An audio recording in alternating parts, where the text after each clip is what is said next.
431. Deep breath. Trustee Garrison and our student representative, Hannah, are both absent. Okay, so at this time, any person may address the board on any closed session item or any item not listed on the agenda. Pursuant to the Brown Act, the board cannot consider issues or take action on requests during this comment period. Time is limited to 3 minutes per person per item, 20 minutes per topic. As there's nobody in the audience at this moment, I will guess that that's a no. Yes, we have our wonderful. Luis is here. Yes, Luis. Hello, Luis. Okay, so closed session agenda items, C1, public employee or employee performance evaluation, superintendent, C2, public employee appointment. The board will meet regarding the salary or compensation paid in the form of fringe benefits for the position of superintendent, an unrepresented employee. C3, public employee appointment. The board will meet in closed session to discuss an addendum to an employment contract with the superintendent. And then C4, conference with labor negotiators. So we will go into closed session at 4:33.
Convene to open session at 6 p.m.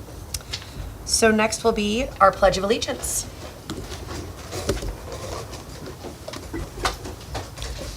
I pledge allegiance to the flag of the United States of America and to the republic for which it stands, one nation, under God, indivisible, with liberty and justice for all. Okay, so approval of agenda order. The board reserves the right to change the order in which agenda items are discussed and or acted upon at this meeting. Subject to further action by the board, the agenda for this meeting is to be approved as presented. Items may be added to this agenda for discussion or action only as permitted by the Brown Act. I move to approve the agenda. Okay, so I have a motion by trustee Lopez-White. I'll second. Okay, second by trustee Garrison. All those in favor? Aye. Aye. Any nays? Okay, and no absences. Okay, so G, public comment and consent and non-agenda items. The public may address the board on any consent or non-agenda item. Pursuant to the Brown Act, during this period, the board cannot consider issues or take action on any item not listed on the agenda. Time is limited to 3 minutes per person per item, 20 minutes per topic. Do we have any comment? Okay. I was making eye contact. I know, right? And I'm really good at that. It's like teacher mode where I'm like, it's like, yeah, just because you don't doesn't mean I don't see you, but that's okay. Okay, and for H, closed session reportable action, there is no reportable action to give. So on to consent calendar. The CUSD Board of Trustees utilizes a consent calendar for items that require the approval of the board but are of routine nature. They act upon these items in one vote. Any member may remove an item for additional questions. Board members receive their agendas and backup materials 7 days in advance of our meetings. They have the opportunity to ask questions and to do research prior to our meeting. It is their intent to handle the routine items expeditiously so they have time to address, I miss you, Gabby, address the issues that are more serious. So does anyone, any trustee would like to pull any of the consent calendar items? Okay. So do we have a motion to approve? Move to approve consent calendar. Okay, motion made by trustee Garrison. I'll second. Okay. Seconded by trustee Lopez-White. Oh, goodness. Okay, preferential.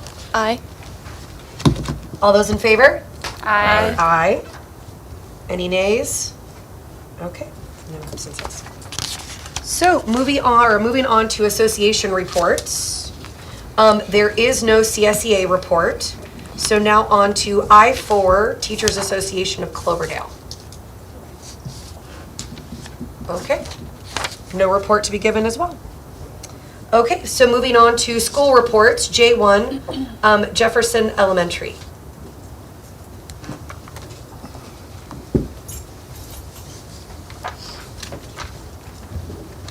Good evening, Happy New Year. My report is as submitted. Thank you. Okay, J2, Washington.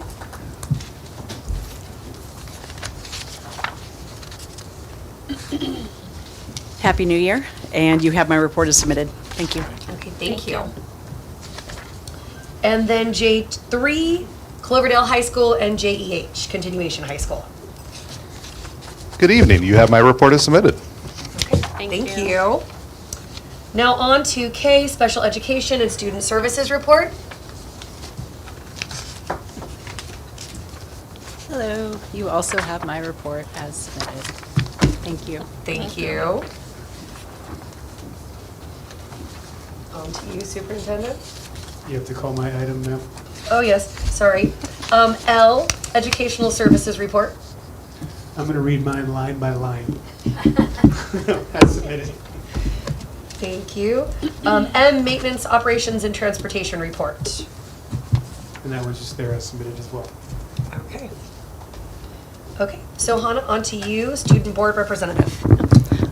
Unfortunately, there's not much to report as school just got back in session, but Happy New Year. Thank you. Okay, now on to board reports. So Trustee Ogamian, do we have anything? No. Okay. Trustee Zekowitz? Not at this time. Okay, Trustee Garrison? Trustee Lopez White and I and Superintendent Sinistro did attend the was it the kinder or TK? It was TK. The TK winter presentation, and it was a lot of fun. So thank you for that. And I did attend a couple of the tournament basketball games, so that was fun too. So SARB is next week, and that is it for now. Okay, thank you. Trustee Lopez White? Like Trustee Garrison said, we attended the TK winter performance, which was adorable. Thank you to Miss Fader for inviting us. I attended Monday night the boosters meeting. A few things. Their next meeting is February 3rd. The winter sports banquet is scheduled for March 4th. There was the beginning talks of the Citrus Fair parking lot fundraiser. So for all the coaches, look for signups for that. And other than that, I have no update. Okay. No other update. For me, first of all, I want to say thank you for attending the boosters meeting for me on Monday. I very much appreciate that. The only thing so far is I participated in the walk and roll this morning. We were freezing. I felt like my nose was going to fall off my face. But it was so much fun, and they always have such a great time, and they love the stickers and the eagle bucks and all of that good stuff. So it was a lot of fun. But other than that, that's all I have to report. So now on to report discussion, Q1, Measure H update. Excuse me, don't I get a superintendent report? Yeah. Oh, sorry about that. Oh, I totally glazed over that. My bad. Okay. P, superintendent report. I actually have something to say this time. Anyway, so a couple things. I'm going to hand this out, but a couple quick things is I participated in the CUSD staff versus the, what are they, city and fire department? And there was a basketball game going on, but I participated. I don't think I played basketball when I did, but it was fun. The staff won, by the way. And then on Christmas Day, I believe you guys are aware of this, but we had some local organizations use the East Gym to put on The Christmas table. Christmas table party, and I believe they had about 275 people that showed up. Wow. So that was a great thing. My wife and I were able to come and help set up and everything like that too, and it was great. We didn't go to the event, but I understood it was a very well-attended event. So anyway, I thank you guys for allowing that to take place as well. And then if you could, I'm going to save a couple of these. I'm going to get up for a second, but I want to go over. We had a traffic study done on.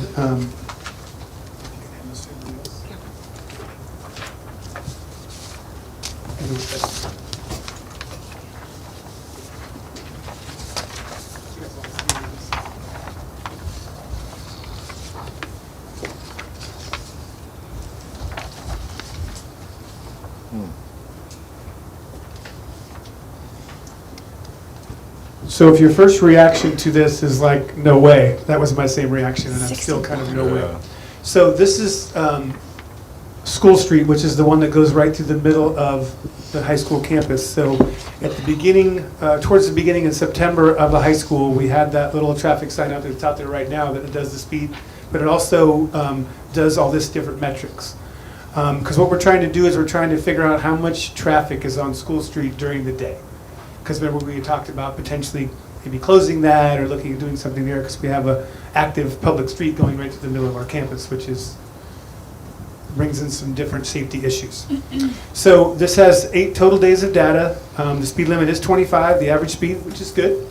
I'm happy to report that Cloverdalians are the speed. And then it says the minimum speed was 10, the maximum is 61. That seems a little fast. But the volume is what got me. So in 8 days, we had 27,000 cars go by there. And that's an average of about 3,300 cars per day. But remember, we've got kids that drive come in at least 6 times a day, right? Because they come in, they leave, they come in, they leave, and they leave again, right? So the reason why it's back up there now is we're trying to get more of the times from after school starts during school as opposed to all the time. Does that make sense? Mm-hmm. So anyway, I just want to share this with you. I thought it was an interesting study. We are still waiting to hear back because the city also hired a firm to look at the the intersections of School Street and Cloverdale Boulevard, as well as North Street and Cloverdale Boulevard, to see what some of their suggestions might be. And I know that the high school is, and I appreciate the high school doing it, has been out helping us cross there. There's a volunteer that's been doing it at North Street, as well as myself, and it was cold this morning. And so it's good for me because I get a first-hand look of what's going on, and even though there is a stop sign and a red light, there's some issues there for sure. And it's a volume thing too, right, naturally. There's a lot of cars that go through there. And what we talked about before was North Street is kind of a dead end, right? So the flow is a difficult one, and I'm not telling you guys anything you don't know. Anyway, just kind of information I thought was interesting. And of course, there's your football games potentially could have been there, and different things like that too. But I just was blown away by the volume of cars in an 8-day period. But anyway, so I just thought that was one thing I could bring up. So other than that, I don't have anything until we get to the report and discussion. Okay. But I appreciate you calling my report. Hey, it's still only my second meeting doing this, so I'll get better, I promise. So Q1, Measure H update. Just as submitted, it's there. We have a little bit more on that coming down with Lisa's back part. Okay. So on to Q2, UTK Early Education Facilities Project update. Same. Okay. Q3, South Cloverdale property update. Yeah, so after the last meeting, I was able to, they brought a notary over to my office, and I was able to sign the easement that we talked about before.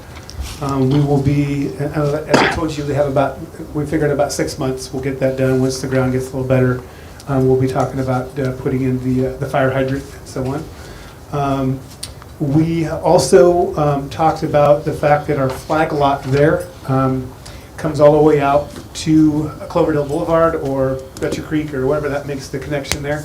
And if anybody's been by there in a while, there's a for sale sign in that empty lot that's right next door to us between Kelly Road and the co-op, I think it's called, the wine co-op. And so I got in touch with the realtor and to let them know that part of our flag lot is there and we've granted permission for them to use that, but we still have ownership of that. And so I have since sent a letter to the owners saying as such, because as you know, and I can't think of the word, but there's basically a rule that if they've deemed to be able to have used it, then it becomes part of their property. So I wanted to make sure that they understood that that's still a part of ours. So anyway, that's kind of what I've done. Also, as I told you before, I continue to actually take my son's dog out there and we walk around just to get a lay of the land, what's going on. We have a coyote infestation on that property, I'm going to tell you that right now. But we found I talked to Michael, we found some water, a spring that feeds it, and so if we are looking at potentially, I know in the summer we've talked about doing some fire mitigation, we are talking about potentially working with maybe the ag department to put some cattle or something on there. There is a water source that's there, and Michael and Lance, I think, are going to go out there. There's a few leaks in the line that maybe just through use, but there's quite a bit of water. So anyway, it gives us some options for that. So we're going to continue to look at that, and once kind of our budget stuff slows down a little bit, we'll start talking more about what we want to do with that south property and stuff too for that part. So that's the Cloverdale south property update. Okay, thank you. Okay, so Q4 2024 California dashboard update. Yeah, so that's going to require me to move around. So. And I have some back there, guys, on the library desk back there. And yeah, it's that thing there, and I'm going to be right up here moving around.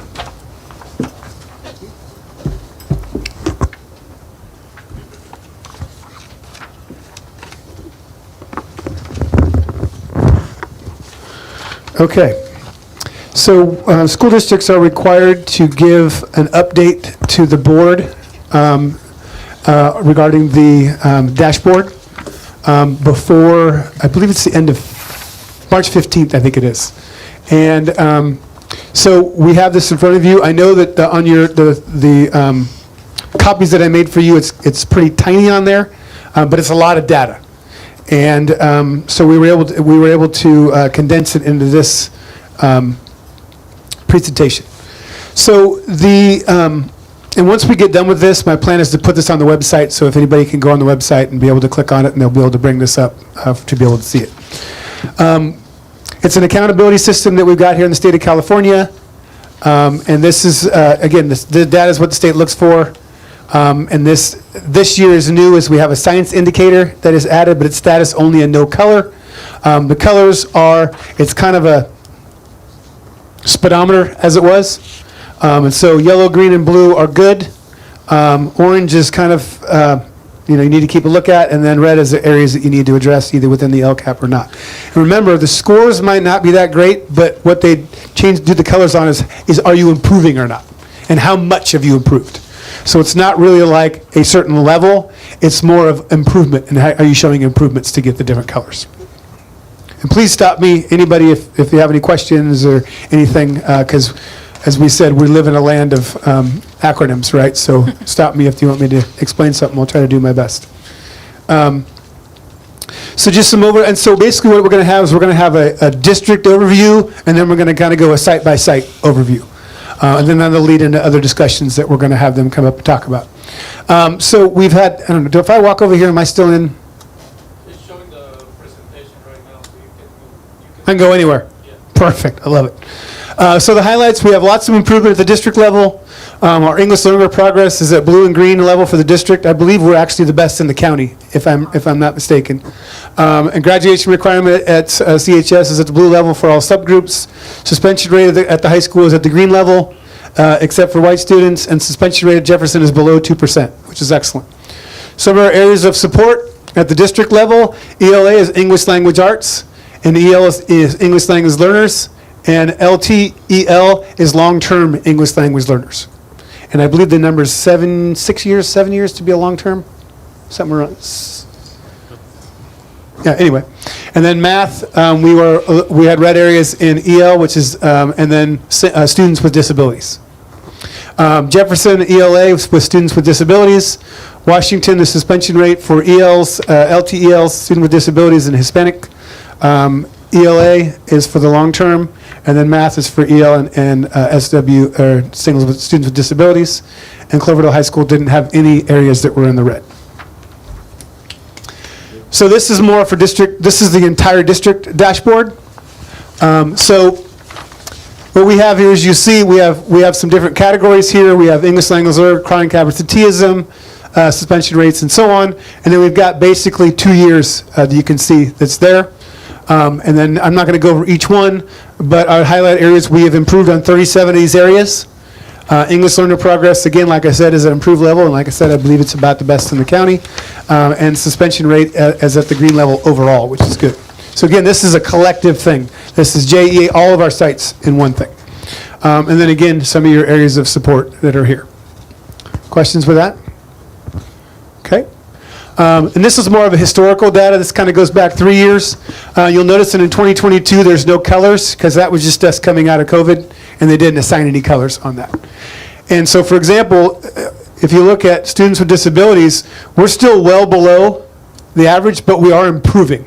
And again, that's where the colors come from, is when we're improving, right? Okay. And then this is a comparison chart to California. Here's the district, and here's California. Are we better? Yes or no? Is the percentage where we're at, or how much we've improved? Percentage is how many percent of the students are at or above. Okay. This, I think it's what was the language? I'm trying to think.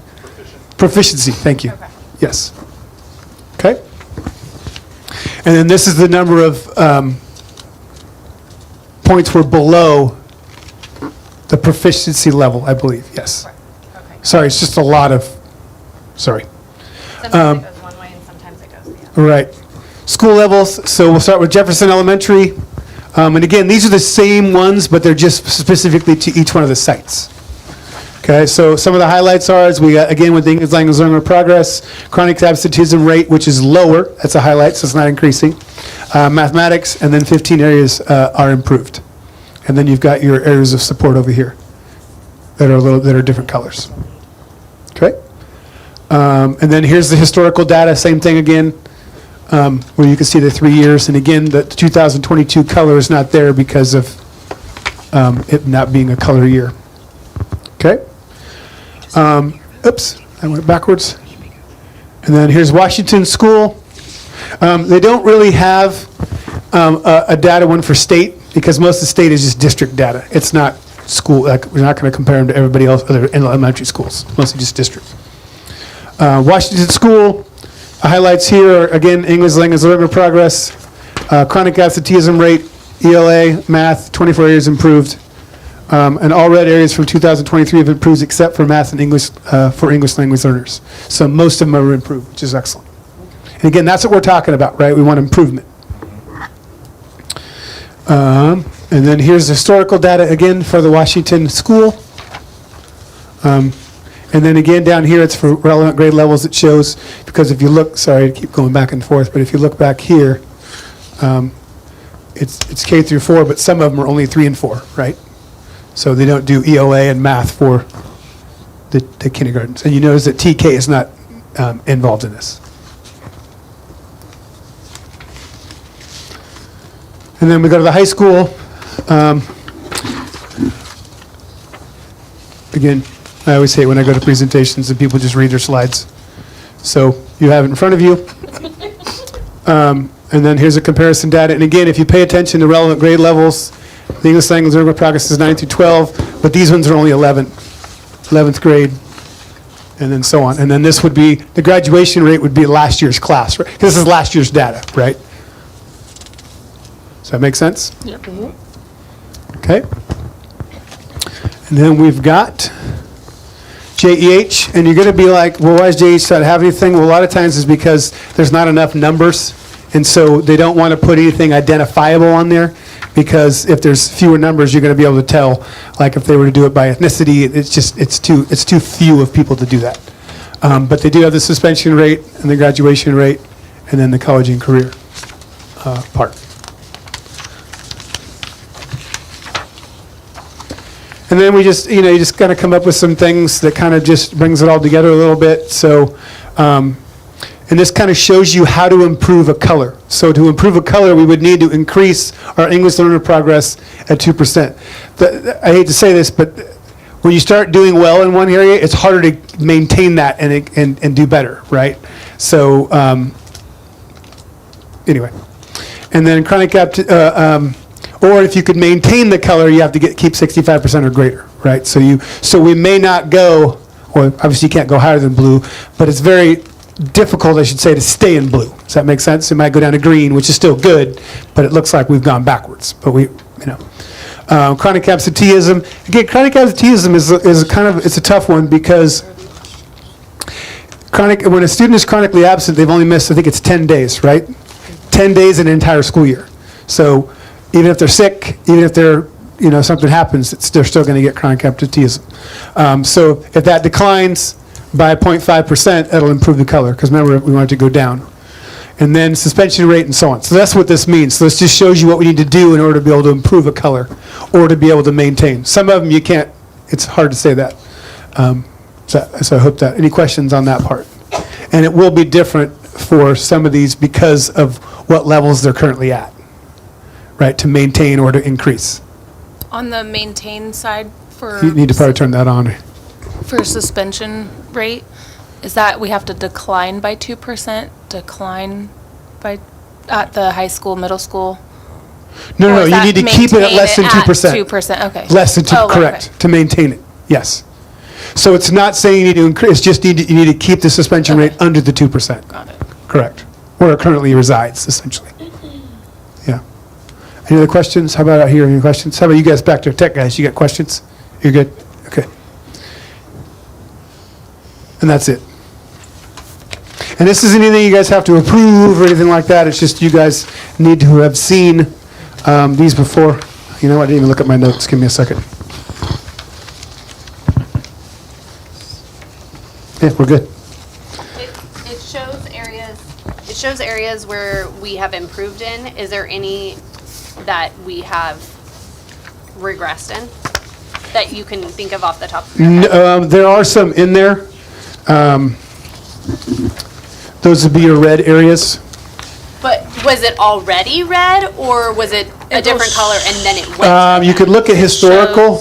Like Oh, okay. 23 and If you look at historical here, right? So you'd have, facilities. does that make sense? Yeah. So if it goes from, let's say, green to orange, right? That's a wrong way. Right?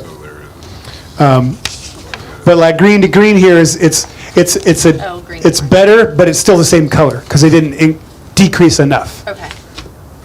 Right? And a lot of these two are going to be presented, they're going to be like, maybe this is 3.4 and this is, so it's going to be, So we improved more than we cor- progressed. basically, yes, thank you. Yes. But again, I just, to be in full transparency, we're still below below where we're supposed to be, but we are improving, yes. And that's what the colors are based upon. Thank you. No questions out here? All right.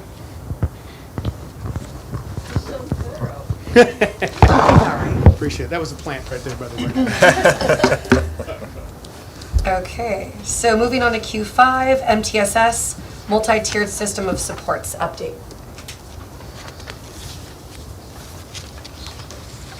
Yes. So I was going to have each one of the principals come up and talk a little bit about what they've been working on at their sites. Because I know that as you know, we have a contract with West Ed to come in and help us move things along. And so I thought it would be appropriate for each one of the sites to be able to kind of say what they've implemented and what stage they're at so far. Because this is still just a work in progress. So I don't know who wants to go first.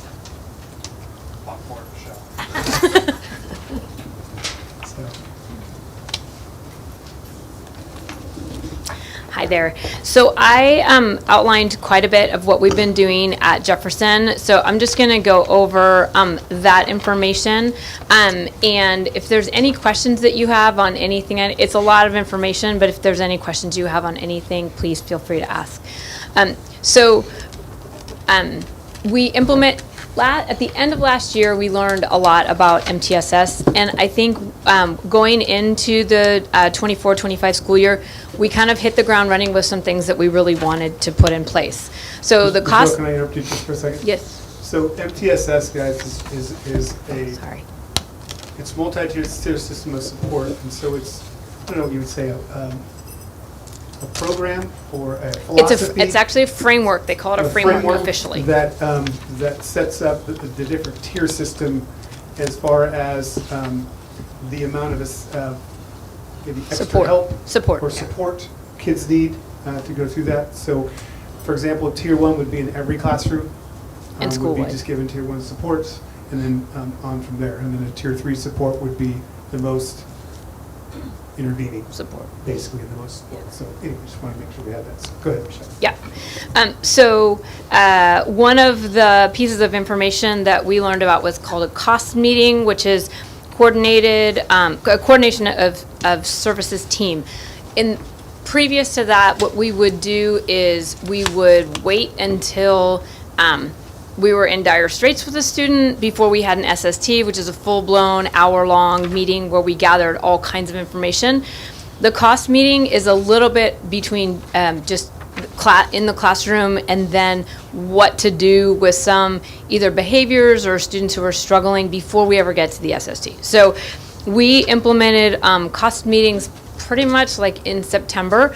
Teachers will write down their concerns about a particular student, and then we invite them for about 15 minutes to yes. What's the SST? Oh, sorry, student study team? Support. Student support team? Is it student support team? They may know. It's a meeting.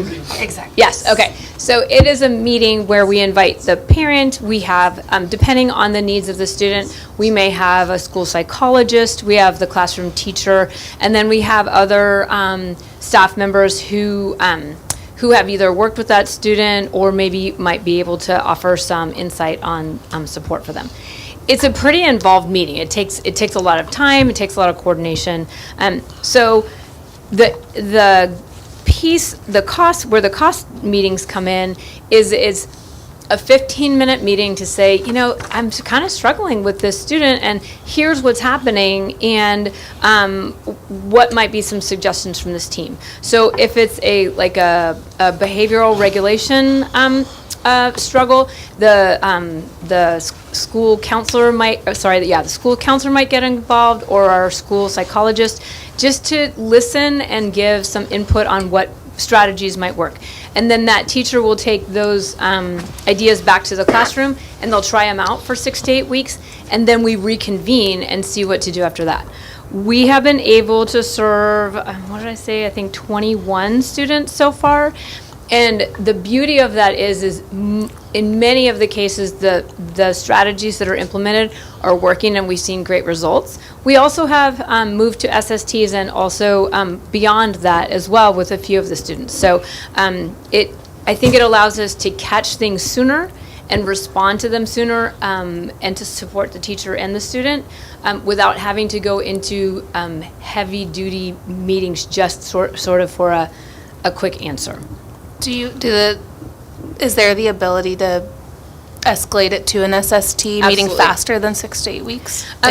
Yes. I mean, it's not that thing like, we can't talk to you. It really is just monitoring what's being implemented, and then checking in to see like what's next. Sometimes we have met kind of outside the cost team to say, so that's working, but that's not. I wonder if we could, and that kind of thing. So yeah. And parents can also request an SST, correct? Absolutely. So if they're finding that their student is struggling and not getting, or kind of wondering what supports that they could give, they can actually ask for one as well.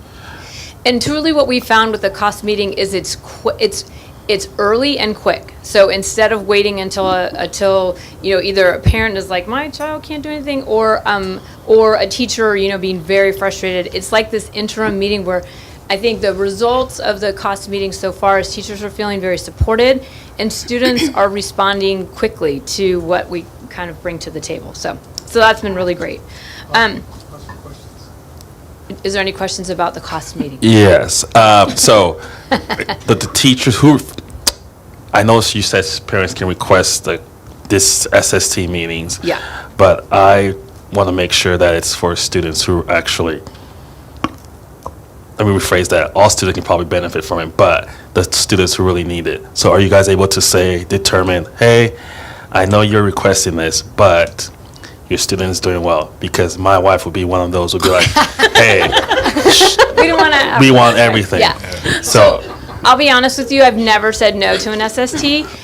What ends up happening in SST is are really great. I think in terms of like, let's say that a parent is very worried about their child and what's happening.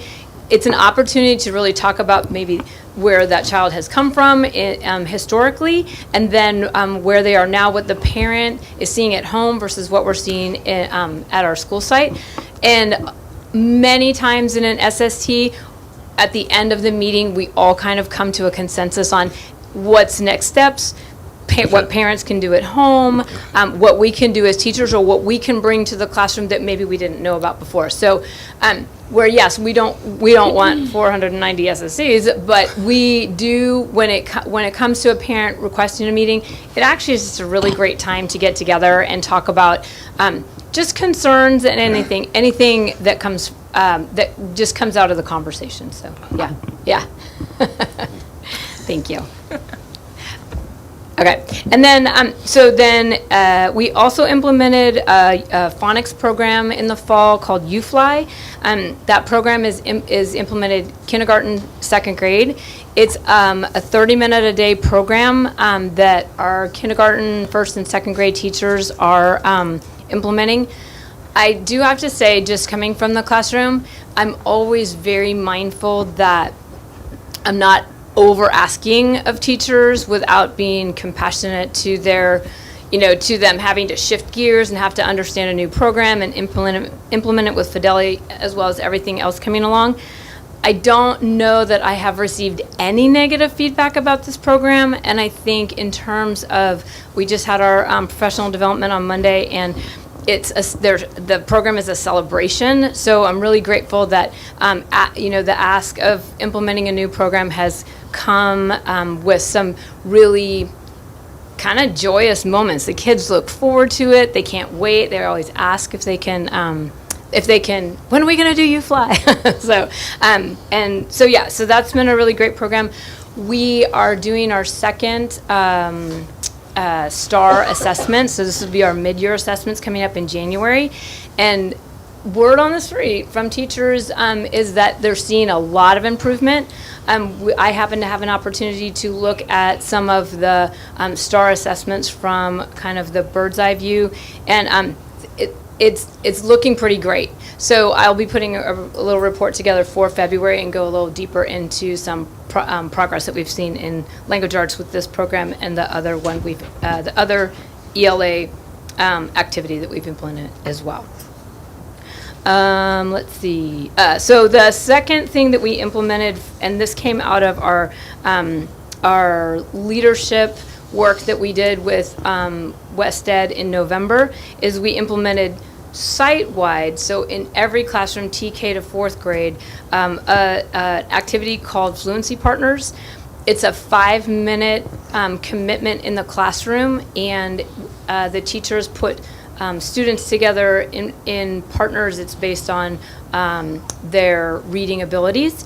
And for 5 minutes, the students will read a passage, and then the other student will read a passage. And it's another one of those activities that it was, we committed to doing it, and then it was a little bit of an ask and pretty busy time in December. But our teachers have come back and said that the kids are doing amazing. Teachers have created these really great strategies and conversations around the activity. I was able to be in a classroom in fourth grade, and the students are giving positive feedback to each other about their fluency, and it's I really appreciated how and you're just looking at them thinking the potential of this little activity is amazing. So we're really hoping that we see some positive out of that. Again, word on the street is that the children are enjoying it, they're engaged in that activity,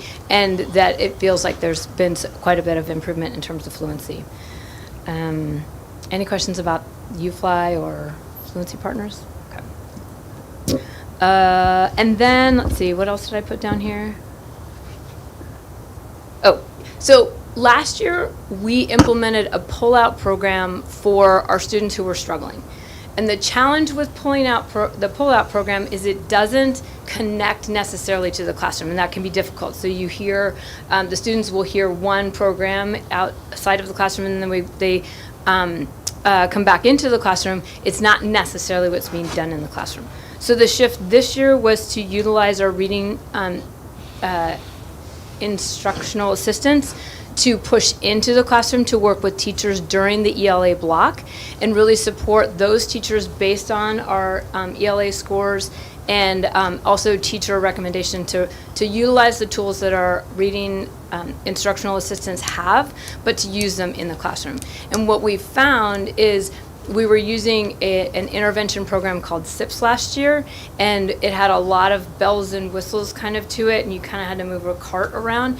And our instructional assistants are leaning more into UFly because it's a book and a set of cards. So it's been great to have our instructional aides in the classroom working with teachers and connecting with them and the students in the ELA program.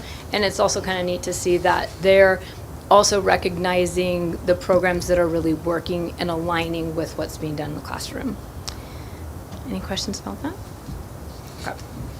And then in January, so we've implemented school-wide activities. We've implemented K2 curriculum, and then we have Tier 2 support.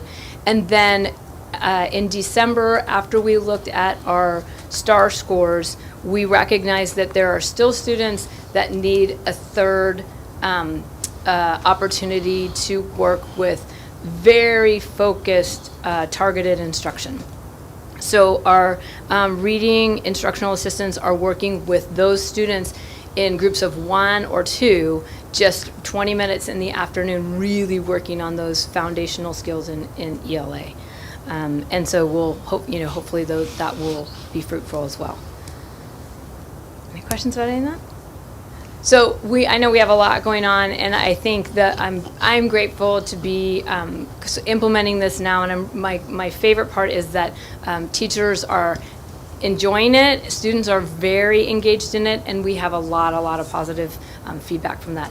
So I invite you. You have an open invitation to come and see any of this at work, and I'll follow up with an email and give you some of the times that things will be happening, so you can kind of let us know when you want to come. Is it every day or just certain days? Like, is it not on Wednesdays, or is it like? It's every day. Every day. Yeah. Okay. Yeah, that Wednesday has always been like, well, it's not. Nope, we're doing it every day. So Okay. yeah. Great. Yep. Thank you. Thank you. Thank you.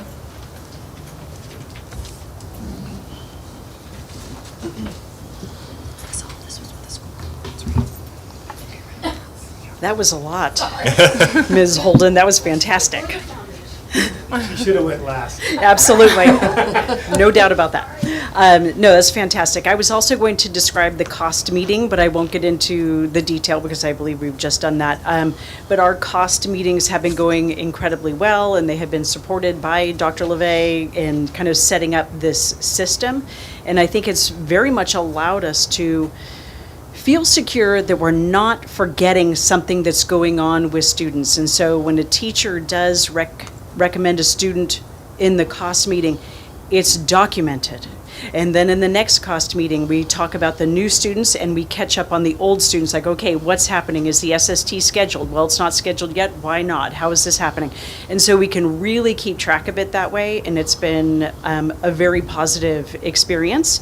And Shauna, actually, can I ask a quick question? Yeah. So whenever you guys are documenting all of these different tier 1 supports and whatnot, how is it documented? Are we talking paper? Are we talking in Aries? Or how are you guys we have a spreadsheet that was created by Dr. LeVay, and also we have our own spreadsheet that we are keeping. Okay. So we kind of have two So it's been spreadsheets shared going. with everybody on campus, so it's not like double duty? Well, we don't share the spreadsheet with absolutely everybody, but we keep it, and when they bring a new student, we put the student on the spreadsheet, and then we kind of refer back to it all the time. So let's say, though, a student has violated the cell phone policy in one classroom, but yet others, you know what I mean, they've done the same thing. Do you guys catch that? Are you able to catch that pretty quickly, like the double or triple the time, so teachers can act Yes. accordingly? That would be something that we would probably be tracking more in Aries. Okay, I was just kind of curious. Mm-hmm. Okay, thank you. Absolutely. And the procedures that we have been, well, not really the procedures, the interventions that we have been coming up with in the cost team have really been great. We have been implementing the check-in, check-out system, and that has been, for zero money, it is the best bang for our buck when it comes to helping a student who is maybe not wanting to come to school or having some behavior issues or any number of things.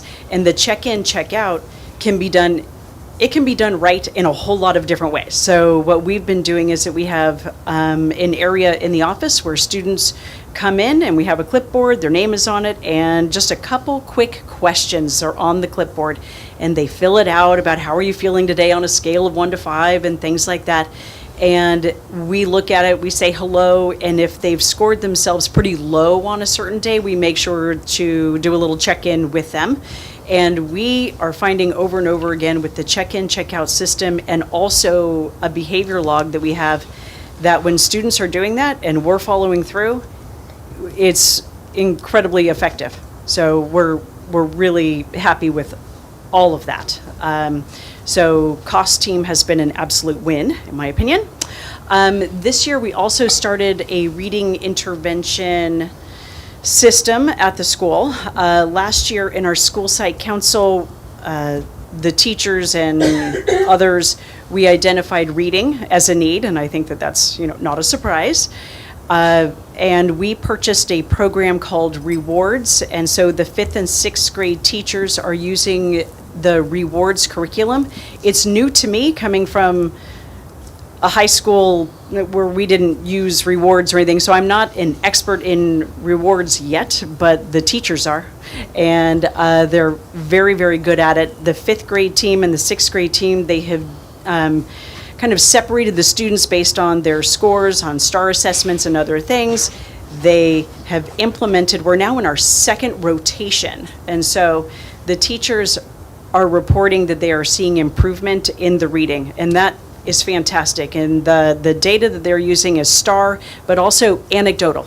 They have a sense of, okay, so this is great. And I was checking in with teachers because we're implementing this, but it's new, and it's new to everyone. So I asked them if they thought it was a good idea, what's going well, what's not going well. Everybody reports that rewards is going well. Everybody reported that they are feeling that there is a progress in sight. They are asking for more professional development around using the program, and that's something that we can do. So we have access to certain webinars and things like that put on by Rewards, and everybody's kind of like, let's stay the course. It's way too soon to jump ship here and try to find something else. It might not be the most exciting curriculum. It doesn't sound as great as, is it U-Fly? Okay. We don't have kids saying, when do we get to do rewards? But you never know. It could happen. We're going to stay the course and kind of dedicate our time into this because we chose it, we learned about it, and we're going to stick with that. The 7th grade team is also doing some fluency work.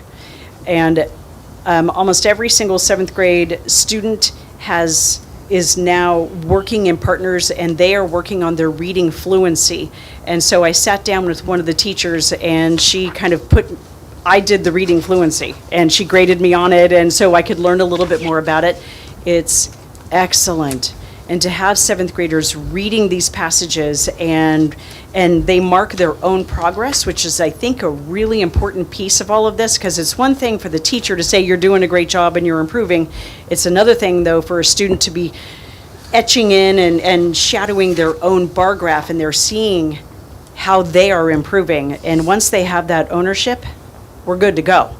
And they're seeing that. So everybody's doing the work, and we're approaching kind of places, I think, that we haven't really been before with these programs, and we want to just stay with it, see where we can go.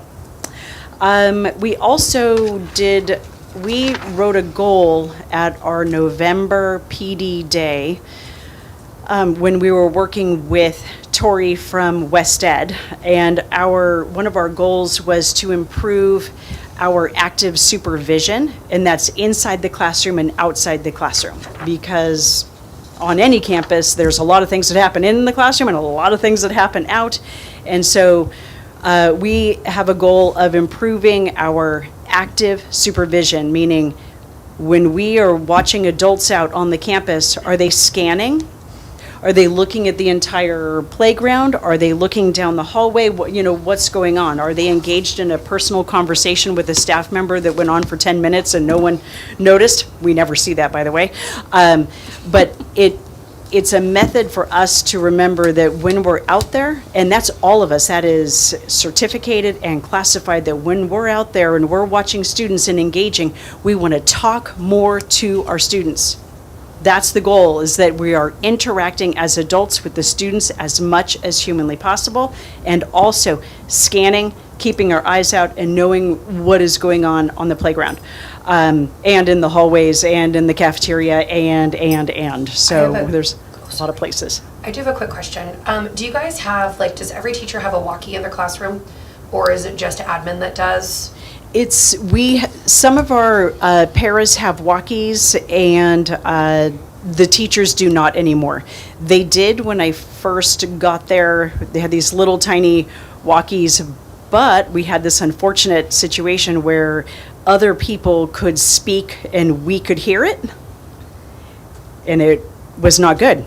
Okay. And I did go on a couple times and say, this is a middle school, and they had a reply that I won't say. Okay. So those walkie-talkies were not great, and but now we have really nice radios. They're excellent, but not all of the teachers have them, and we've made that work. Okay. So that is what we're up to right now in our MTSS. Thank you. Thank you. Everybody does have phones in their classroom too. Yes. Yeah. Mhm. Thank you. Sorry. And I would love to host anyone who wants to come to Washington. You are welcome anytime, and let us know when we can set up a nice selection of classes to go see, or you can just walk and feel free to visit, and I can go with you or not, whatever you want. But we would love to have you. Thank you.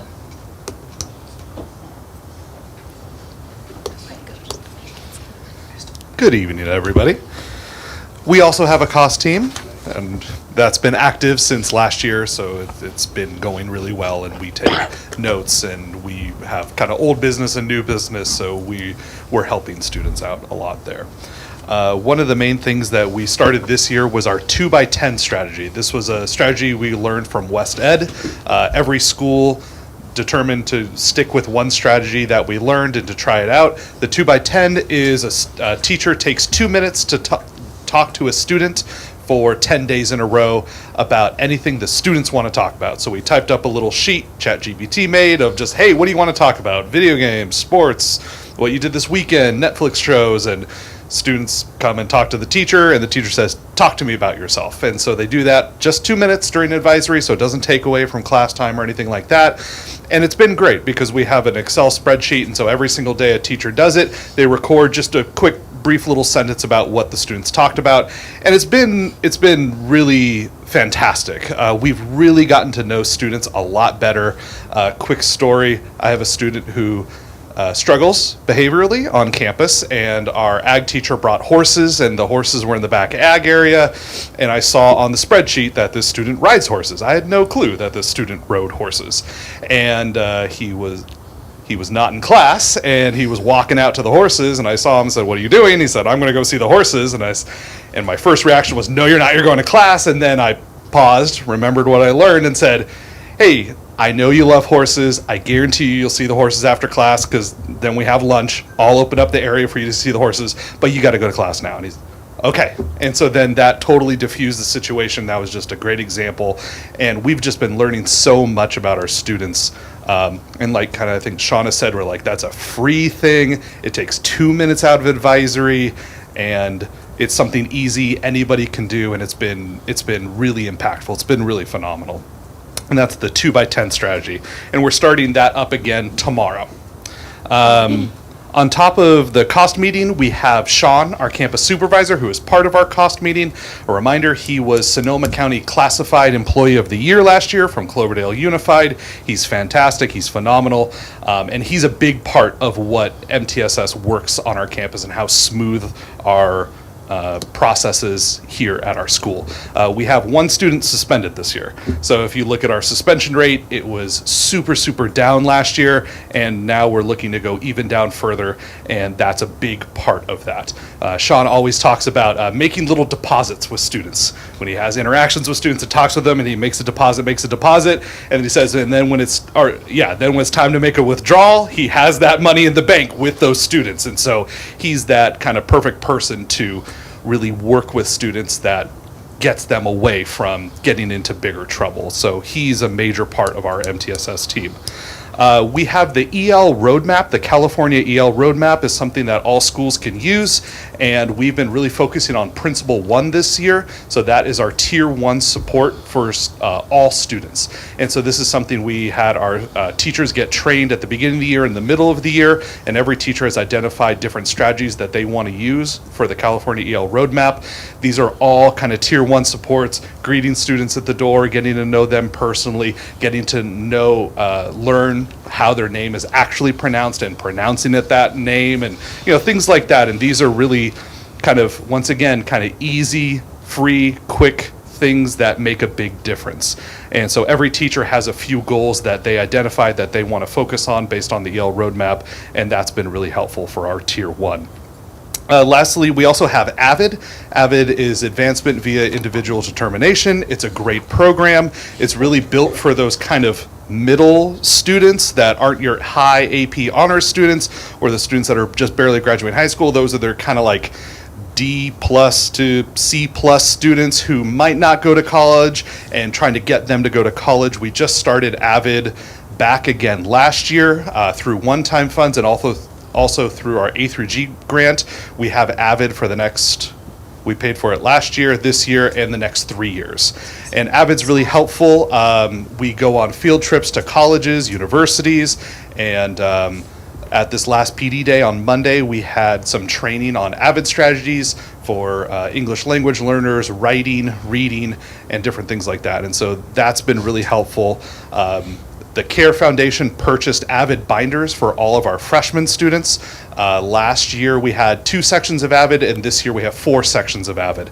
And so we tried to get as many students as possible into Avid their freshman year, and we bought binders for everybody, so that way everyone has the same binders. We bought dividers for everybody. Everyone has the same dividers, so that way it's not you get some binder or something else. And so we're working with the freshman teachers on having them utilize those binders. So if you've ever looked at your child's backpack before where they just shove things in there, or they put it all in the kind of front sleeve folder and then kind of throw it in. So we're trying to help teach our students organizational strategies, and those are those tier 1 strategies that are really helpful that students can learn. And so Avid has been really helpful. And then lastly, in terms of social emotionally, we have QPR. QPR is question, persuade, response, which is something that Sonoma County SCO has helped organize. Last year and the previous year, we had SCO do it, and this year they've been training our people to do it. It's a kind of suicide ideation training where freshmen and juniors all get the QPR training so that they learn kind of what to be aware of or what to learn about different signs. And so we've been doing that as a tier 1 for our students twice in their high school career, and that has been pretty helpful. Our counselor position is open. As you can see, the resignation, unfortunately, she had some medical issues. She needed to go, but we have the position open, so we're hoping to hire somebody soon, because right now we have that vacancy. So we're hoping to fill that. And that's everything MTSS for the high school. Any questions? Okay, thank you so much. Thank you. Okay, now moving on to Q6, financial update.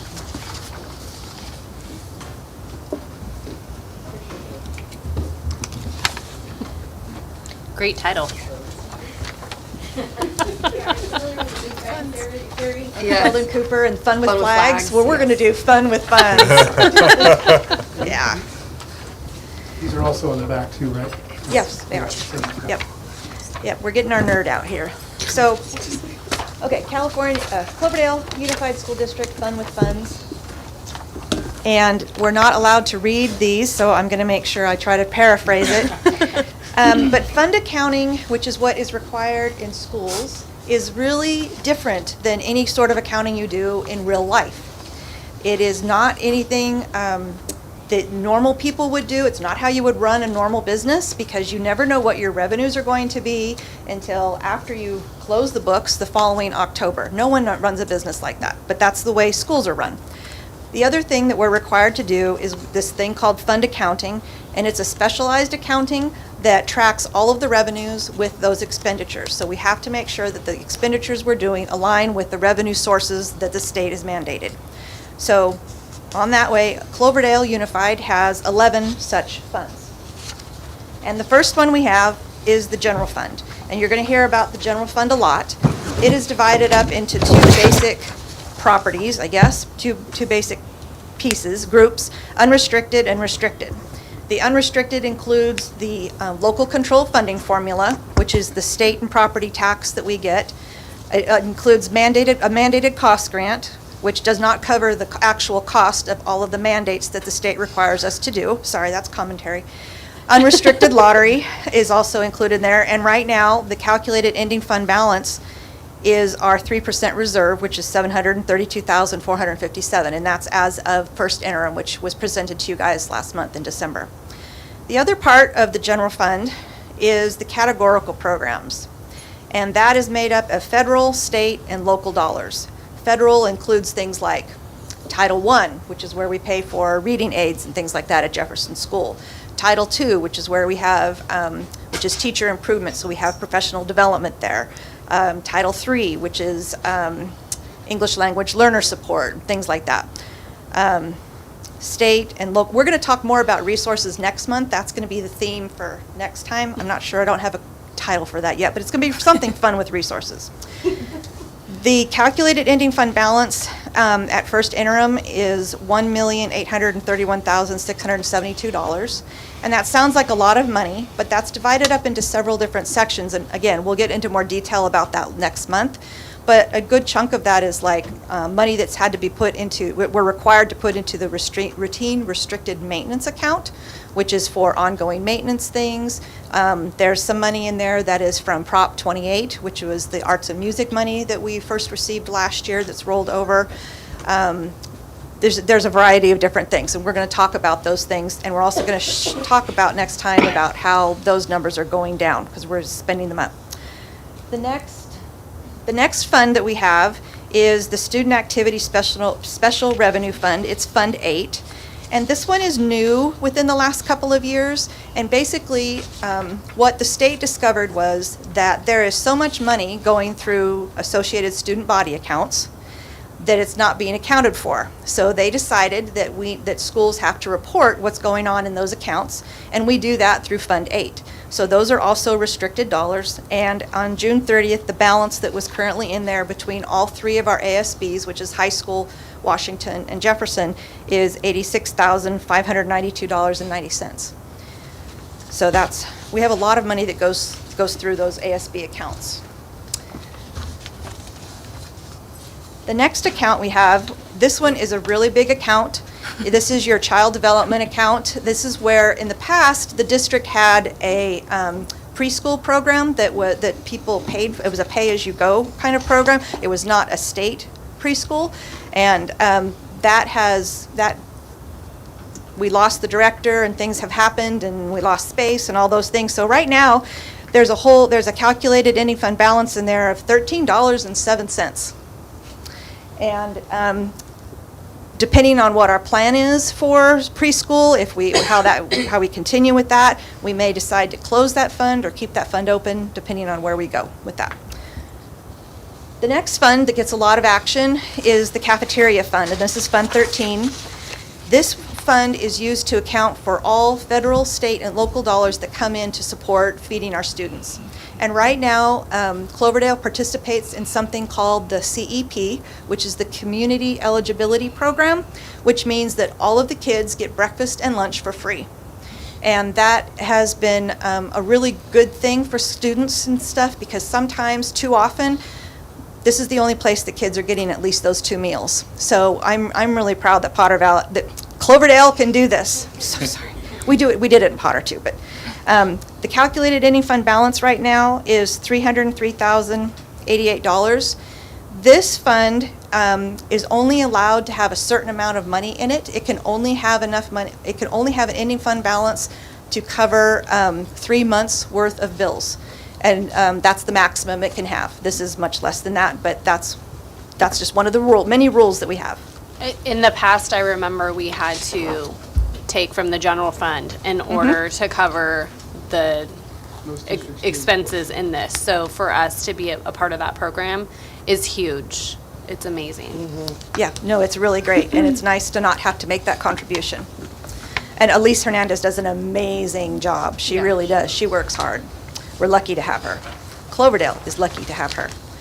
Okay, Fund 14, Deferred Maintenance. So this fund was established back in 1976 statewide, and it's because, again, we get general fund dollars. Those general fund dollars are supposed to be spent on this year's kids for this year's expenses, and there's not really money in there for maintenance, for roofs, for walls, for mold, for any of those big ticket items that happen. And so they require us to set aside money into Fund 14, and it's for major repairs, asbestos, exterior, interior painting, those kinds of things. The current calculated ending fund balance in there is $935,484. I really can't talk. And then one of the questions we had last time was, what are the Fund 14 deposits And what are we doing in there? Because in 21-22, the board passed a resolution about putting money away into Fund 14 for deferred maintenance and into Fund 14 for the track and field replacement.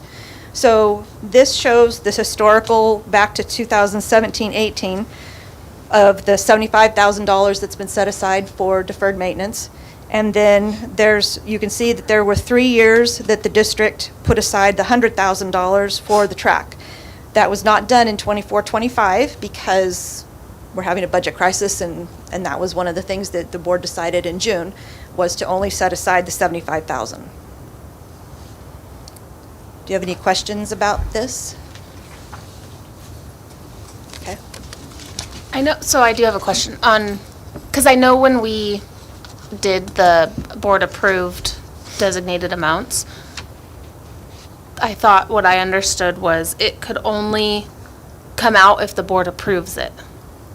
It could only be withdrawn. Withdrawn if the board approves it. So how does that, if that is the case, how does it work with deferred maintenance? Like, we set it for $75,000 a year to go to deferred maintenance. Does maintenance have the ability to use that as, if a roof, they can go and whatever Yeah, needs to happen? I didn't see any restrictions on the resolution about money coming out of any of those accounts. I think what it was it had to be board approved in order to change Okay, it maybe and not that's what put it it was. in there anymore, Okay. which we did.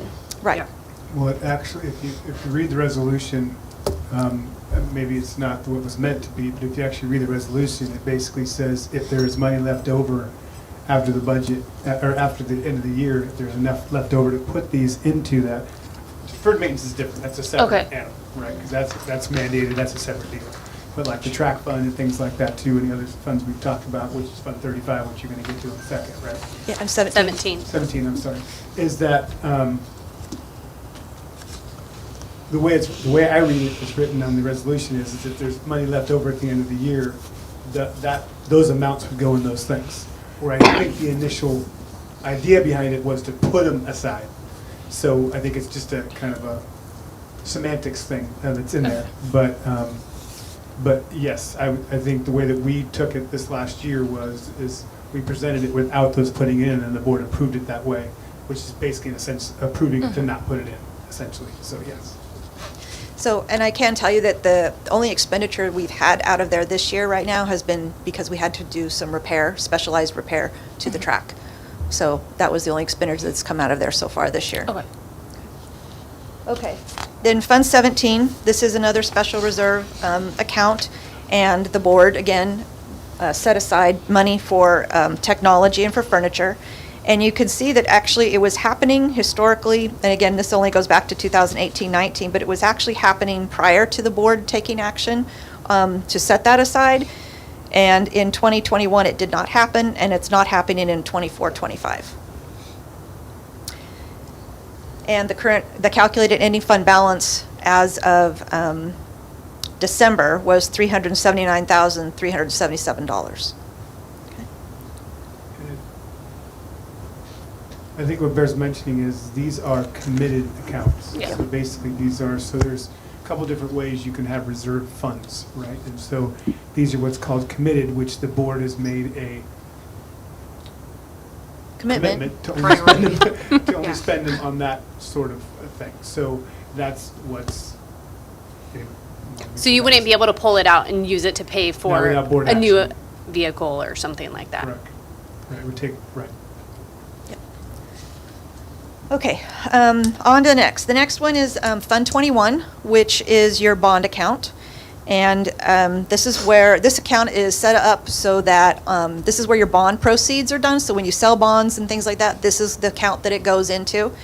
And the calculated ending fund balance there is $140,000. So this would have been like our Measure H funds? Yep, that's Measure H. And you're probably freaking out. I know okay, well, we have this big building coming up, right? But remember, we're It's supposed to not. be getting state funds, Yeah. right? Yeah. Okay. Yeah, so, okay. All right. Fund 25 then is our developer fee fund. And this is the fund where we collect the developer fees for any sort of development for either residential or commercial sorry, I want to interrupt one more thing. So back in Fund 21, this is also, we talked about earlier with the south property, if we were to sell that. In fact, this is the fund it would go back into.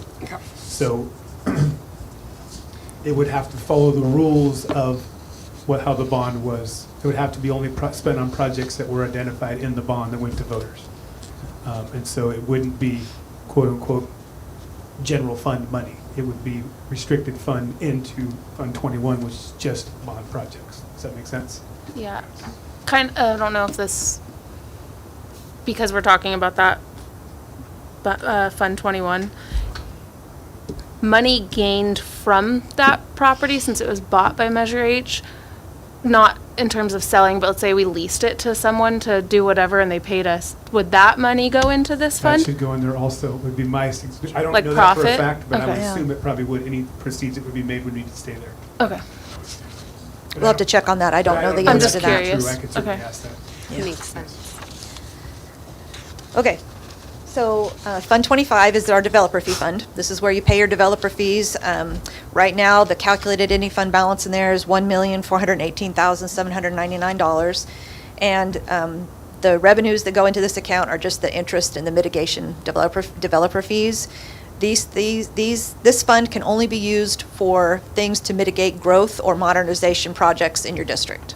So like a new classroom or something like that? Okay. So Yes. this could supplement the funds. Supplement for like the bond TK? funds for the TK classroom. It is. It It's been is. slatted, it's been Okay. slated for that. Okay, the next one then is Fund 35, which is the School Facilities Fund. And this is where our state aid comes in from modernization projects or from any sort of new construction eligibility or anything that the district has. And right now, the calculated ending fund balance is $3,204,751, but it's really nothing because it's all going to the TK project. So it's all spoken for. It's all committed already. Basically, that the wouldn't last be able- three funds would be going towards that. Right. Okay. The last fund then is also another really big ticket item. It's got $124.44 in it. And this fund has been used for a variety of things over the years. It used to be a requirement that RDA, which is the redevelopment money, used to have to go into here, but then the state changed that law, and now it goes into the general fund under a restricted resource. So this has just got a kind of an interesting balance of $124.44, and we'll probably come to the board at some point and ask to close this and just move that money. So do we just redirect that 124 to Yeah. the general fund or wherever? Yeah, there's rules about Okay. how we do that and how it can be done and everything else, but. And that's fun with funds. Thank you, Krista. Next month, we'll do resources. Any questions, though? Can I ask, I don't know if we can get into it, but, and maybe you don't have the answer right now, but of the designated amount of money that we've set for deferred maintenance, I know track's a little difficult because we haven't replaced the track, but technology and furniture, of that amount, are we on track for that's about how much we are spending or we need to spend every year? Or how do I just want to know, I guess for me, since I was on the we board. adjust the Should we amount? adjust the amount? Could it Or be can we less? lower it? Is it reflective of what we're designating? That's Meeting a the really needs. great question. That would require some research before I could answer that. And that might be a little difficult because we've had such an influx of COVID money. Yeah. And so much has been, we had so many requirements to spend that Right. money, spend that money, spend that money. So I'm not sure that those funds were necessarily Yeah, spent. We've done a lot, like with West Ed for the MTSS, that's all Right. one-time monies that we spent, so it would be, we could probably, But we'll- historically, we could do it before kind of the COVID money. Yeah. We could do that. Well, and I know But think costs you're of talking things about are up, like furniture, increased, a chair is right, not the right. same as Right. what it was 10 years ago, but. That would be, Right. I think, something we could easily track going forward, to start doing that maybe in a year, in a couple of years to find Okay. out what those numbers would look like. But that's an interesting question. I never Yeah. thought about, but I agree, I think it would be a little skewed because I think we've probably bought more now because we have more funds, right? Yeah. And so then we would have maybe potentially bought. But I think that's a really good question, especially in regards to technology, because we're one-to-one with Chromebooks to everybody, and what that replacement means and everything else. I think that's a really good question. I think Luis and Carlos says we're not spending enough. That might be an easier category To, like, look at. figure out, but that was also one where we probably were using one-time funds over Yeah, what we were I'm setting sure. aside for. And furniture would be another one that would have, Yeah. I think. When I I think, think both of those two in particular, the technology and furniture, I think would be really hard because they'd be skewed by the Right. one-time The funds. one-time. Where the other deferred maintenance and track would be a lot easier. I mean, the track one's obviously easy, but the deferred maintenance one would be a little easier, no pun intended, but to track right, on that, because it would have been less likely to spend COVID funds on Oh, yeah, for deferred sure. maintenance. Yeah. right. Well, and I guess in the financial status that we're all in now, I think, like for furniture, for example, what are we doing for determining when furniture is needed? Because I know we got rid of a bunch of furniture, and I think another school district came and got it. So it's, Yeah, but most of the Good stuff enough we were for getting rid someone of was else. never, ever used. Okay. And we were just storing it. it was just being And so stored, we okay. were trying to, we just had a lot of liability with just that stuff being Mhm. around. And it's deteriorating, so we'd rather have somebody use it because we didn't have any. We weren't looked at using it, for so it's not like we long-term were- use, and we were never going to ever do it, so it was where we will. That stuff, it wasn't like we got rid of and Things that It were had currently been replaced, using. yeah. Right. And actually, how it kind of goes down with our school is that it actually gets funneled through the school site council. So teachers will come, create a presentation or a plan or a proposal, and then site council actually deals with that and then kind of goes. Okay. So it's But kind of, I it see has what to you're be a getting at. site to site. Is why did we get rid of that if we have, but it wasn't things that we Okay. would necessarily use. On that note, how do we evaluate depreciation of furniture and electronics? How are we evaluating that? tough How do we? They work or not? Right. Well, 'cause I miss the mean, days of like Yeah. Chrome carts in classrooms where you didn't Right. let students take it. Well, the technology one's hard because the depreciation's so quick. Yeah, right? it's the next day. yeah. I mean, really, you look at a Chromebook, a kid gets it as a freshman, it's done, Oh. within, lucky to make it through their, Right. their high school career. But as far as like overall, with servers and such too, Yeah. that's a question we could certainly look into as far as that goes. When's the last time we purchased that? I think the good thing about having funds like this is that it's to guard against what ifs, right? Right. It's basically an insurance policy, essentially, right? So, because we never want to get to where, what we try to work with the tech department is to be on a rotating replacement cost, right? Instead of just saying, okay, we're going to wait, and all of a sudden we got to buy 100 things, right? Or we're going to buy 25 at a time for 4 years rather than buy 100 at once. But this is a good safeguard in case the server goes down or something like that, or we get things like that. So, but I think it would be good maybe to, as we progress, to start seeing, get out of the COVID money, to start seeing where those things. are What being we're used. actually needing And to if expend. we're spending, $70,000 a year instead of the 50 that we're setting aside, it would be a good thing to be able to up that. Or if we're spending Or 40. less. And then we need to maybe lower that. Mhm. So, I think that's kind of what you're. Yeah. getting Right. at. Yeah. Okay, thank you. Thank you. Okay, so moving on to our discussion and action. R1, consideration and acceptance of donations. I would like to say thank you to, or we would like to say thank you to Cloverdale Kiwanis that donated $1,330 to the Washington School 8th grade science and engineering elective. Rotary Club of Cloverdale donated $500 to the CHS FFA program. Dahlia and Sage donated $285 to the CHS FFA program. Animal Hospital of Cloverdale donated $100 to the CHS class of 2026. Reuser, did I say that right? Correct. Yes. Donated $500 to the CHS class of 2026. Cecile and Jeffrey Peters donated $100 to the CHS class of 2026 for the prom. Tianyan Restaurant donated $100 to the CHS class of 2026 for the prom. Ace Hardware Cloverdale donated $200 to the CHS class of 2026 for the prom.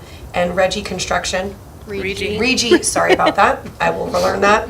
Regi Construction donated $500 to the CHS FFA program. So thank you so much for those donations. Thank you. I'll move to approve the acceptance of donations. I will second. Oh, wait. Never mind. I know it's not actually. It should. It should be though. I yeah. thought it's supposed to be a, Oh, that's what I thought. Okay, so I have a motion from trustee Lopez White. I've got a second from trustee Garrison. Preferential? Aye. Thank you. All those in favor? Aye. Aye. Any nays? Okay, and no one's absent.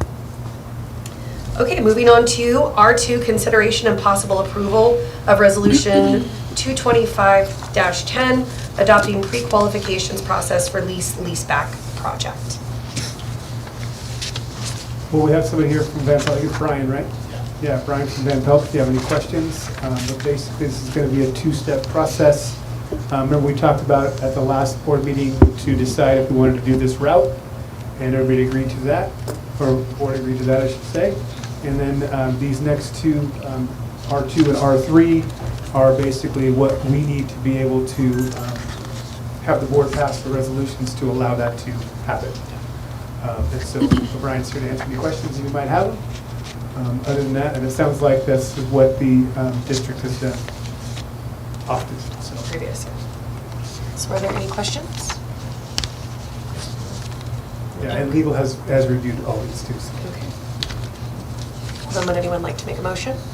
I move to approve R2, consideration and possible approval of resolution 225-10, adopting pre-qualifications process for leaseback project. Okay, so I have a motion from trustee Garrison, I'll second. a second from trustee Lopez White. Preferential? Aye. All those in favor? Aye. Aye. Nay? Okay. No absences. Now, R3, consideration and possible approval of resolution 225-11, adopting procedures and guidelines for selection of leaseback contractor and approving pre-qualification questionnaire packet and request for proposals for Jefferson Elementary new modular site work leaseback project. As submitted.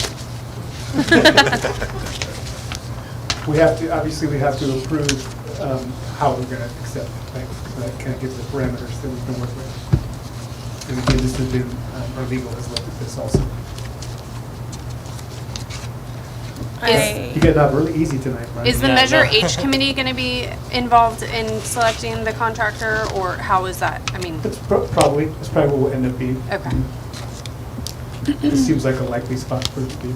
It generally doesn't come in front of the board, it just comes in front of the board for the recommendation. Yep, and we'll have an interview process, so you can have a committee involved in that. Okay. I move to approve the resolution 225-11, adopting procedures and guidelines for selection of leaseback contractor and approving pre-qualification questionnaire packet and request for proposals for Jefferson Elementary new modular site work leaseback project. I'll second. Okay. I Almost have gonna a take a motion. break. I know that's why none of you are approving that. So I have a motion from trustee Lopez White. I have a second from trustee Garrison. Preferential? Aye. Thank you. All those in favor? Aye. Aye. Any nays? Okay. Thank you. Thank you. Thank you. Thank you.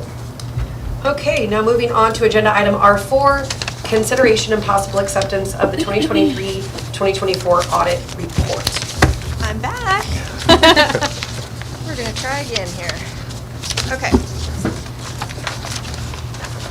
So, I don't know, for audit reports, I've always been taught that you read the school audit reports from the back. You start in the back. So we're gonna start on page 75 of your report.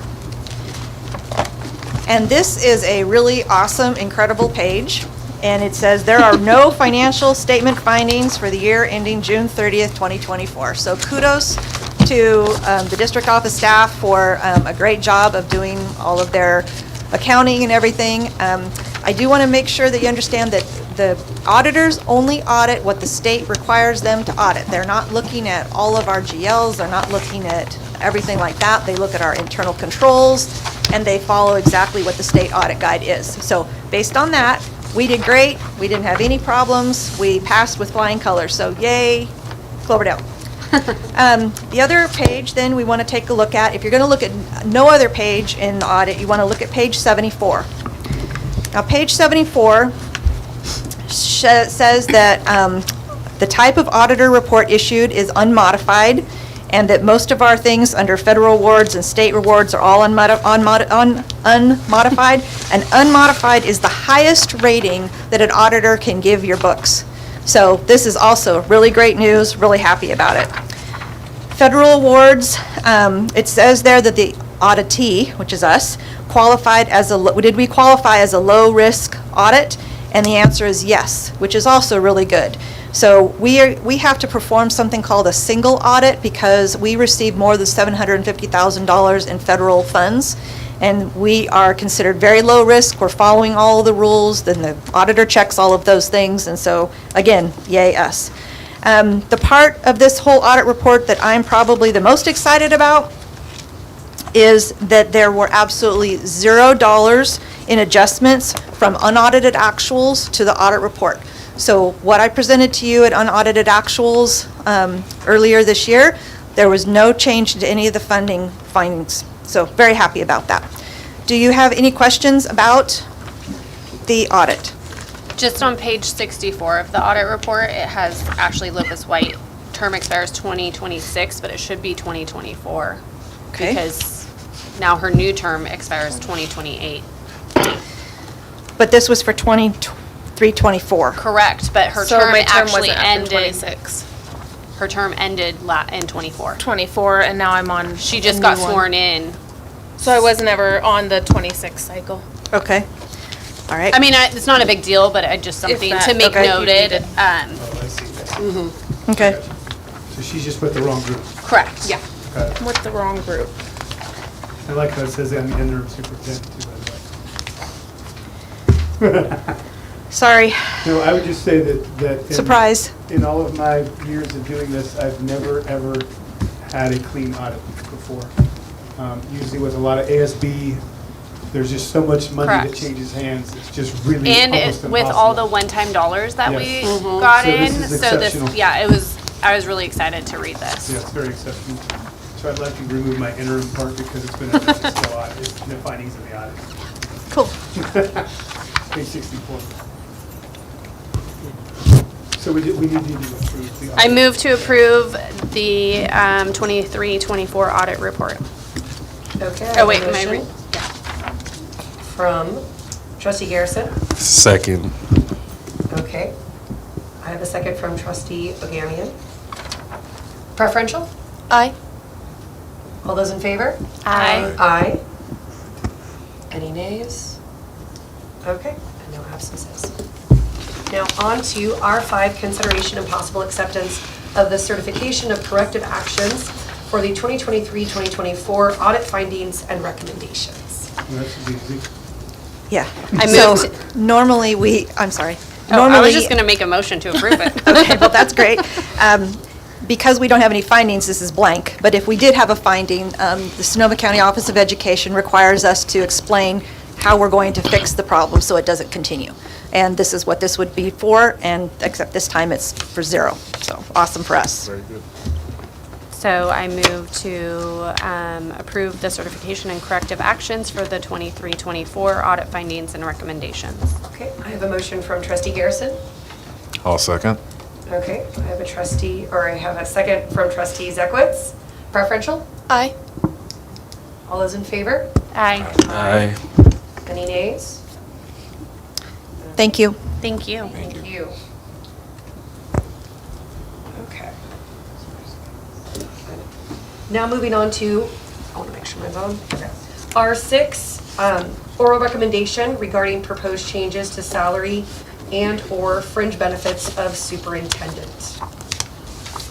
So, are there any questions by any of the trustees? Not at this time. Okay, so I just want to clarify that the addendum is to add a year to the current contract and add a column to the salary schedule. I want to hopefully clear up any misconception. This is not a raise of any kind. This would just be a step up and is something that a lot of superintendent contracts guys within districts do. So just to make sure we're all clear, this is not a raise. It's just a step in column and a year that we're adding to the superintendent's contract. So I will make the oral recommendation to add, am I gonna say this right? To, You don't have to. You don't have to. I don't have to, okay. It's the Okay, next you did it, okay. Okay, yes. Okay. Oh, I. So then R7, are there any questions though? I just want to make sure I don't move too quickly. Yes, audience, any questions, comments? Okay, just make sure again, I'm not glazed over. Okay, now on to agenda item R7, consideration and possible approval of first addendum of superintendent employment agreement. So I'll make a motion to approve the first addendum of superintendent employment agreement. Okay, so I have a motion from trustee Lopez White. I will second. Okay, I have a second from trustee Garrison. Preferential? Aye. All those in favor? Aye. Aye. Nay?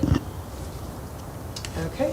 Just a comment, I want to say that this was very clearly presented, especially with the page that explained everything, so thank you. Agreed, yes. And I would just say thank you. Appreciate that. Thanks, I hope you stick around. You. Don't go look for another job. I know. Got one more year.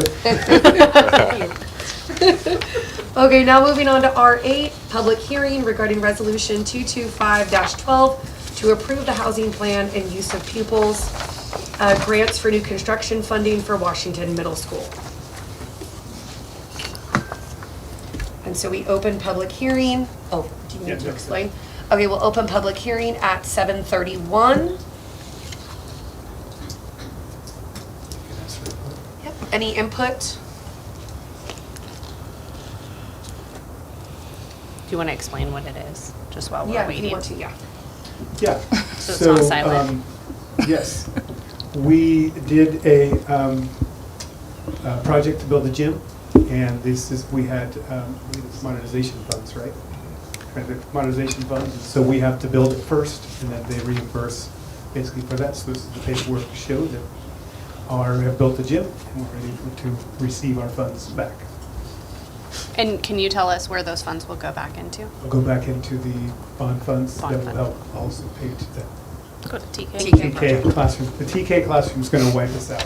We hope it's going to wipe us. We have enough to wipe us out. But yeah, with all these funds coming back, it should wipe us out. And it's a good wipeout. Without, Right. but again, I think the South property is still hanging in there somewhere. Yeah. Okay. Thank you. Yes, thank you. Okay, so I'm going to close the public hearing at 7:32.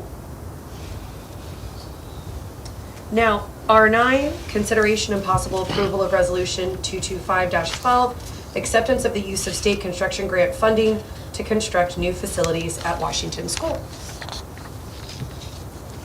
I move to approve Resolution 2251-12, acceptance of the use of state construction grant funding to construct new facilities at Washington School. Okay, I have a motion made by trustee Garrison. I'll second. Okay, a second from trustee Ogamian. Preferential? Aye. All those in favor? Aye. Aye. And then any nay? Okay. Future agenda items. But Okay. if we can, the future agenda items, Ashley, I know you brought this up last time. Did we kind of cover that? Kind of, I think it can be pushed out, we don't need to bring it back, but like I said, what we're putting into mean, those keeping track funds, more. keeping track of Okay. it and making sure that what we're allotting is Okay. reflective So of what is maybe being sometime, maybe in spent. June or July, we can come back and see how the year went. Is that what you're talking about? Yes. Okay. Good. No, I won't keep, we'll put it back on there once we get closer to that. We'll just make a note for that. Yeah. So, future agenda items.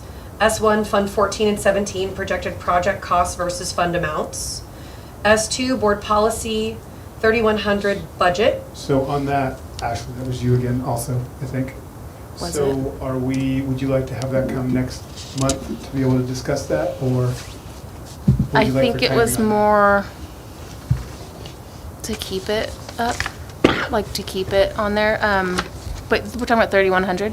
Or we're talking about, 100, which is the one that, I believe is the one that says we're gonna keep 10%. yeah, I think, 10% as a reserve, as a shall. yes, bringing it back so we can review it, That's what I because mean. if we're Okay. out of, You'd like to see that next month? sure. Or do you want to see it when we bring back the Fund 14 and Fund 17? But I think it's two different things, right? Yeah, it One is two different things, but Because you're talking about for this current fund year, this current budget we're gonna make for next year, yes. right? Okay. So if we have to make the budget and we want our board policy to be Right. and like- compliant, to make sure the language is, Right, and we're kind of throwing it out there because we're looking at everything, right? Right. So we're trying to do that, so it'd be good timing for that. Okay. yeah. Mhm. Okay. And then S3, high school graduation requirements. Are there any other agenda items? We're gonna have to, that'll be an ongoing discussion, we'll kind of bring it back as it's pertinent. Okay. Any other future agenda items that the trustees would like to add? I will also just tell you that we, I think it was September, I want to say that, remember we approved our student handbooks at each one of the sites? And remember the board had talked about the fact that there was quite a bit of differences between the two sites. So the principals have been working really hard on making those, and so those will be back next month in consent. And you'll see kind of the new format that they all follow the same, except for, I mean, obviously Michelle and Jefferson and the high school are a little bit different, but it's going to be the same format essentially going forward. So that way you can kind of see the difference for that. So that will be on there as well. It's not a future agenda item, but just wanted to kind of prep you for that. That's coming. Okay. Thank you.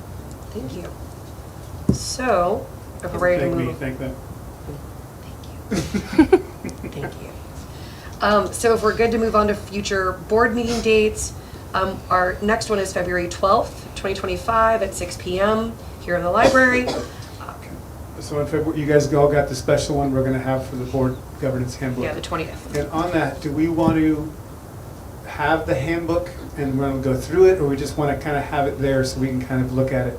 Or are we talking about doing like a complete redo on that? Is it more of a reference tool? Are we having someone come and? Scott will be. Mahoney. Okay. Yeah. I think it would be beneficial for us to have it so we can, Okay.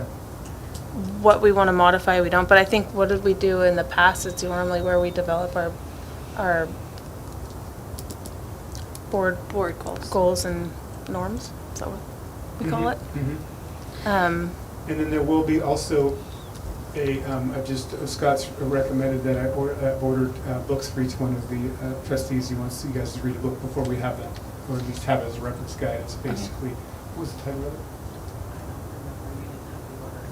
Yeah, I did. It was like, it was something funny, like how to not be a stupid board member or something like that. Board members of And anyway, there's a bunch of scenarios in there, basically, and it kind of shows you how to respond to those. And so what we're going to do is essentially pick one, maybe one or two to kind of talk about, because that kind of gets a philosophy thing going and stuff like that too. So that'll be coming next week. Okay. And then our following two board meetings after next month will be March 12th at 6 p.m. and then April 9th at 6 p.m. Move to adjourn? Okay. Motion made by trustee Garrison, I'll second. seconded by trustee Lopez White. Preferential. Aye. All those in favor? Aye. Aye. Aye. 7:37. No nays. Okay. And we adjourn at 7:37.